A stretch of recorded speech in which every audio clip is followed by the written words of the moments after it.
The Visayan Electric Company MobileAP is a handy tool that lets customers easily check and pay their bills whenever they want.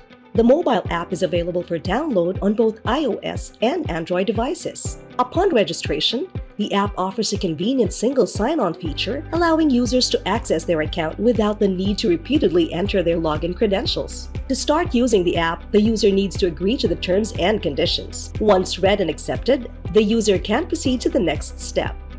This involves providing personal information, phone number, and verifying identity with an OTP or one-time password.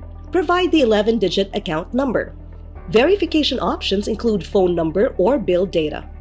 Account registration can be confirmed using either the phone number or the account holder's identity. Choose between account holder or non-account holder status. Select Visayan Electric and agree to the data privacy policy. Upon registration, users can view account notifications. Select an account to view billing history or download the bill as a PDF. Examine payment history or consumption charts.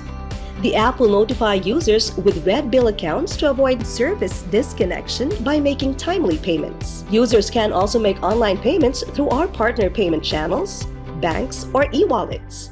The app prompts users for feedback after completing any action. Additionally, MobileAP provides outage information and monitoring. The app provides information about the time and duration of scheduled outages. Users can view a list of all outages in Visayan Electric's franchise area, including descriptions and affected areas. Additionally, a map view of outages in every franchise area is available. Click on the blue dots to view more details about outages. A red dot indicates an outage that may affect one of your registered properties. You can filter your view to show all outages or only those affecting your account. Consider subscribing to eBill Text to receive your monthly bill via text message. Tap the PDF link, enter the last 4 digits of your registered mobile number, and access your billing statement. Subscribe to eBill Text and download the MobileAP now.